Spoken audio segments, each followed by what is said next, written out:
Hi, welcome to another video in the EuroPi series.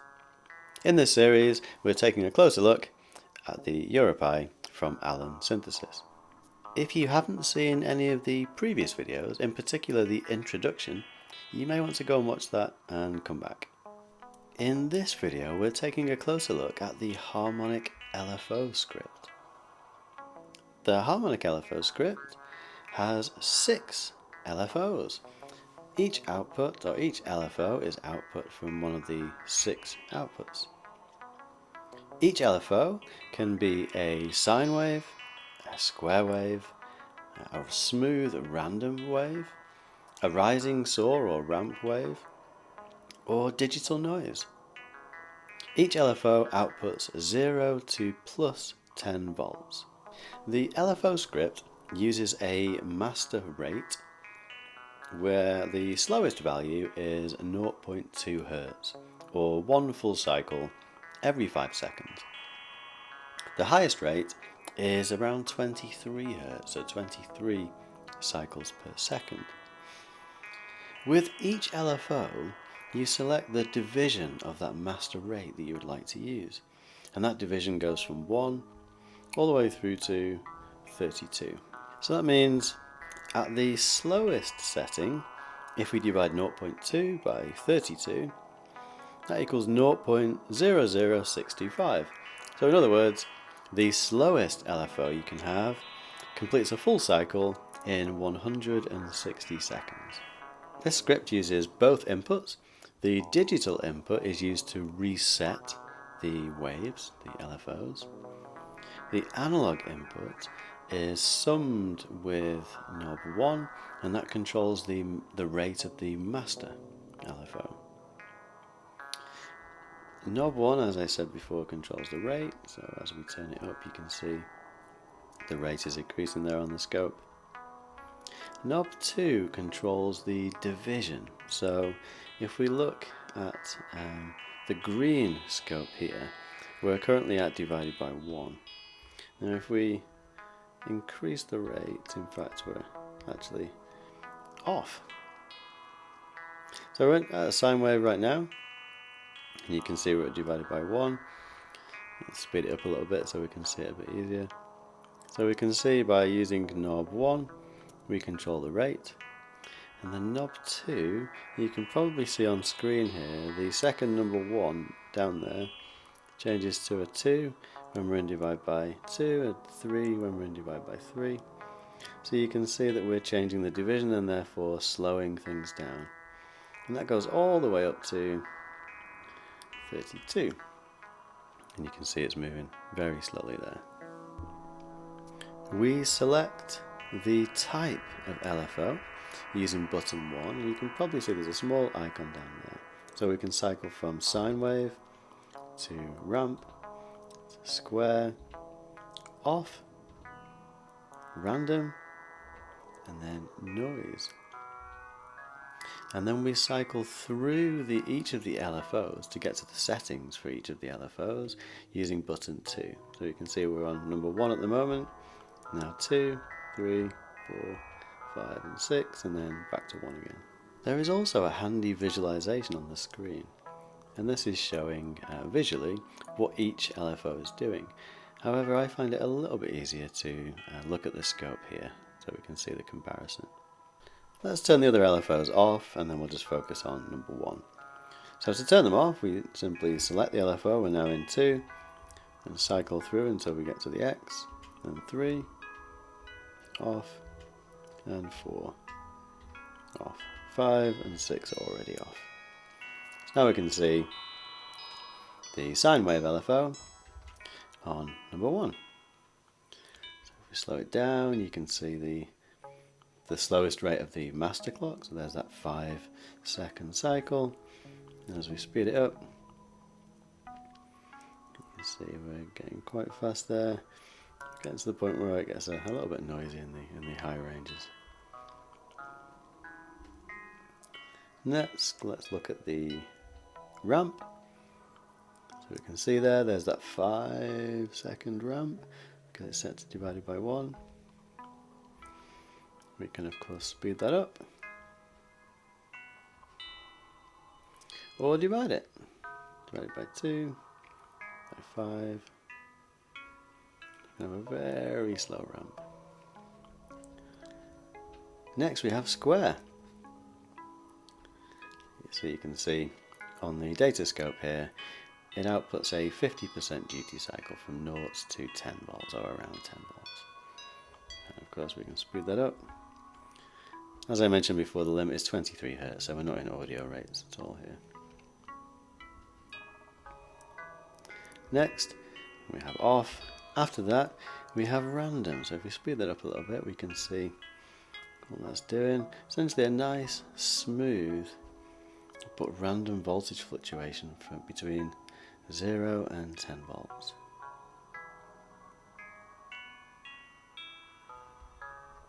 And of course, we can speed that up. And finally, we have noise.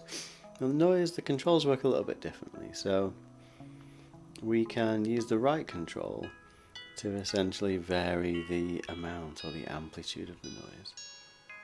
So although it's showing the division, it's essentially the amplitude of the noise.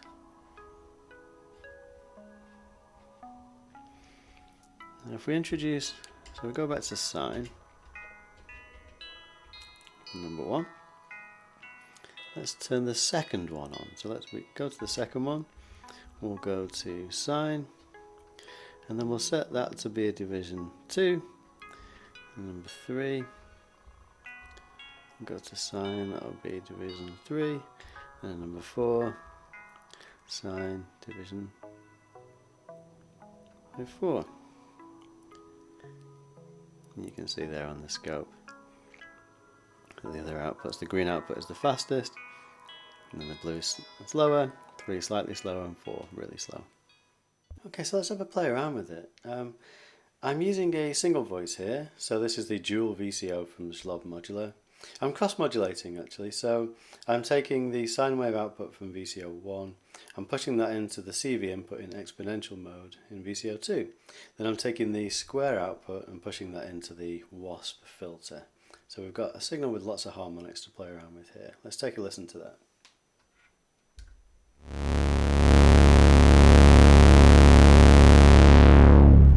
Okay, so that's the sound fully open. You can hear a little bit of spring reverb there as well. So let's take the LFO, the sine wave LFO from output 1, push that into the filter and we'll play around with that.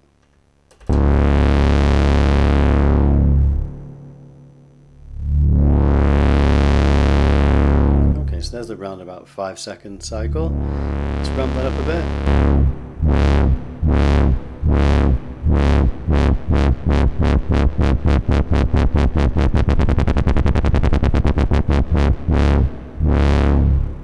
Okay, there's the sine wave. Let's play around with the ramp. Slow.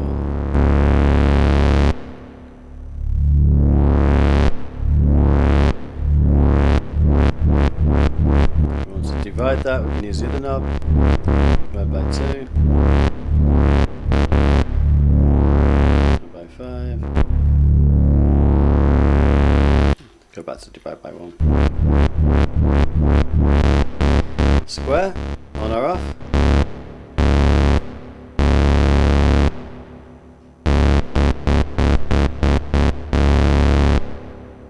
Off, of course, nothing.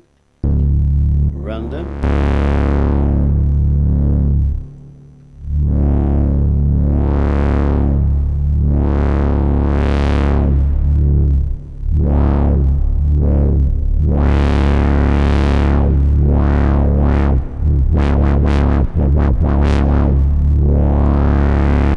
Next, noise. Let's see what we can do with this then. Open up the amplitude of the noise.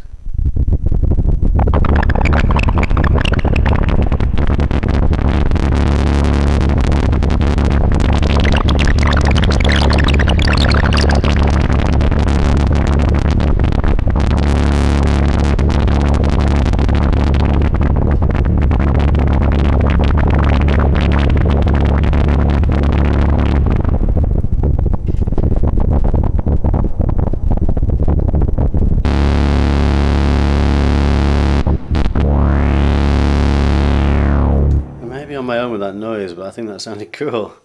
Alright, so let's use the second input here. So we'll take output 2, push that into the second input.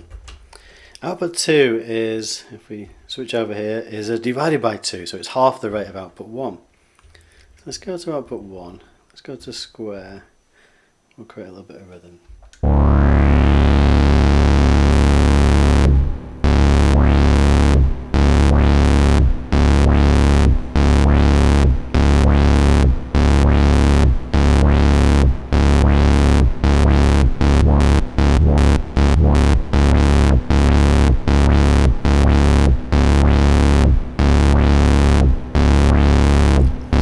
Divide by 4 of the second one.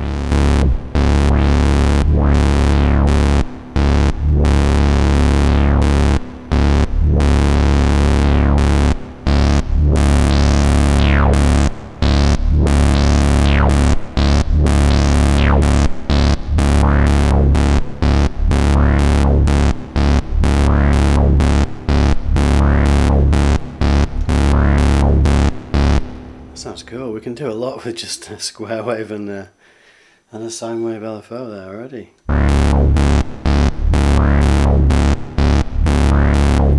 fact that they're synced means that we can be quite musical, doesn't it? Let's play around with some more divisions.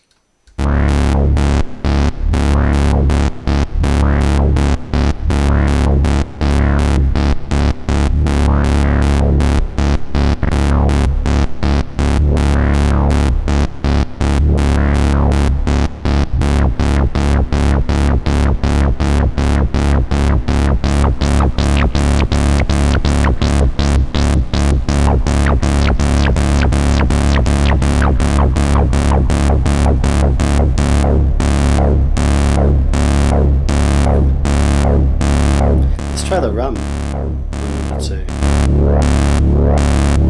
Cool.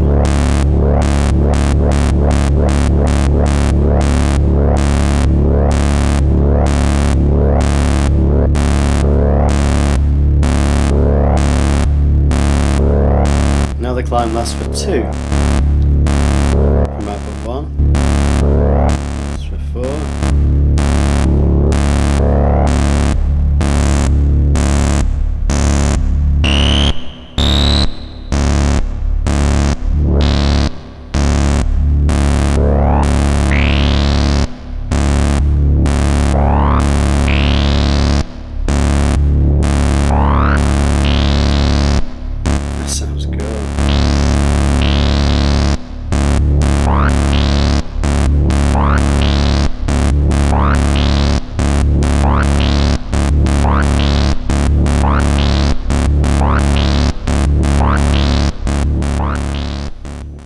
So here's a patch that combines all the things I've just been talking about.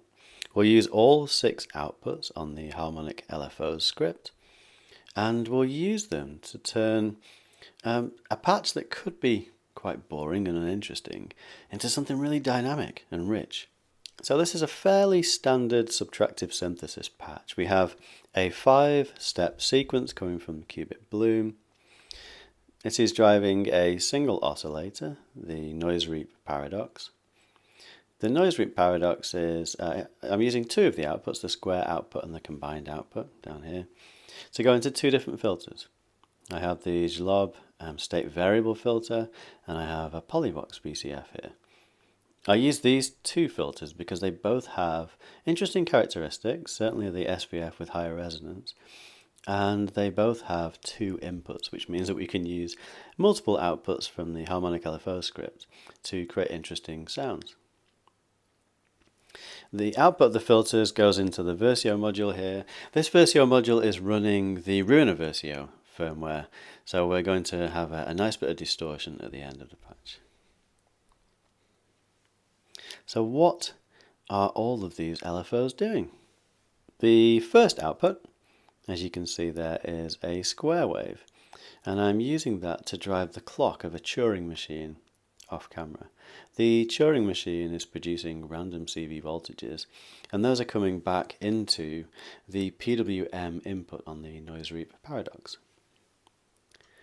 The second output is a sine wave, and that's going into the CV input, the main CV input on the Zlob SVF filter. The third output is also a sine wave, and this is going into an envelope input. What I didn't mention before is that the gate from the qubit bloom is driving an envelope. It's actually a dual envelope and doped for A140-2, and that's feeding the VCA. So this particular output here, this sine wave output, is modulating the delay time and the release time to create shorter notes and then longer notes. Output number 4 is a saw wave, and that's going into CV2 on the Polyvox SVF. Output number 5 is a sine wave, and that's going into CV1 on the VCF. And output 6 is a saw, and that is modulating the blend on the Versio, on the Runa Versio. So that will bring in and out the distortion effect. We will also use the rate knob as a performance tool, and then we will change the behavior of the LFO by clocking the reset. So we use the digital input which resets the LFOs. We can get some interesting effects there. So we'll start with that off. Let's have a play.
In this final patch, I'm using the LFO in a couple of different ways actually. So I'm using output 1 as a clock.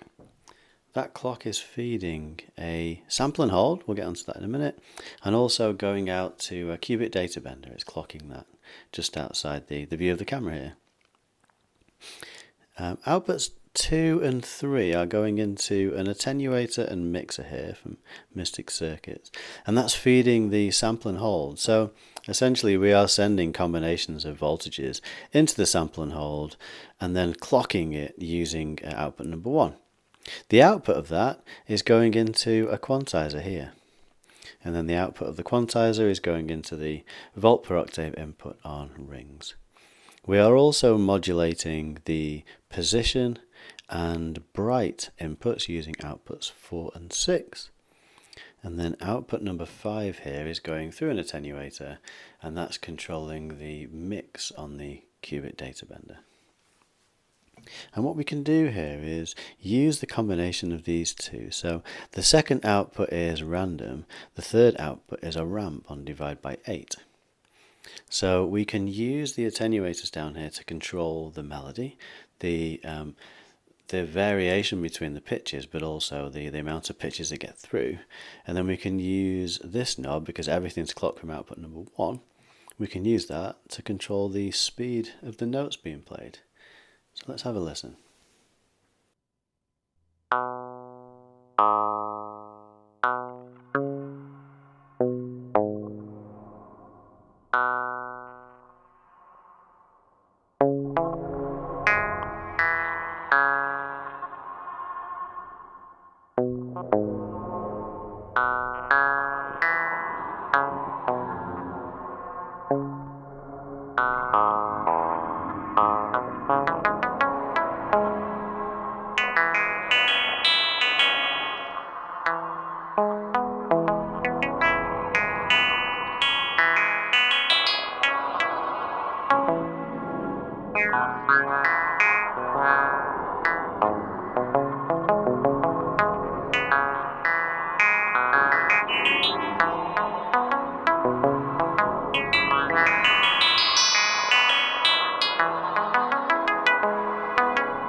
So there you have it. 6 LFOs in 8 HP, all related to each other, or all mathematically related to each other by division. I feel like I really just scratched the surface on what you can actually do with 6 LFOs. Of course, you can do so many different things, but hopefully you found it useful. Hopefully you found it fun to watch. Hopefully you like the tunes. Thanks for watching. See you in the next video.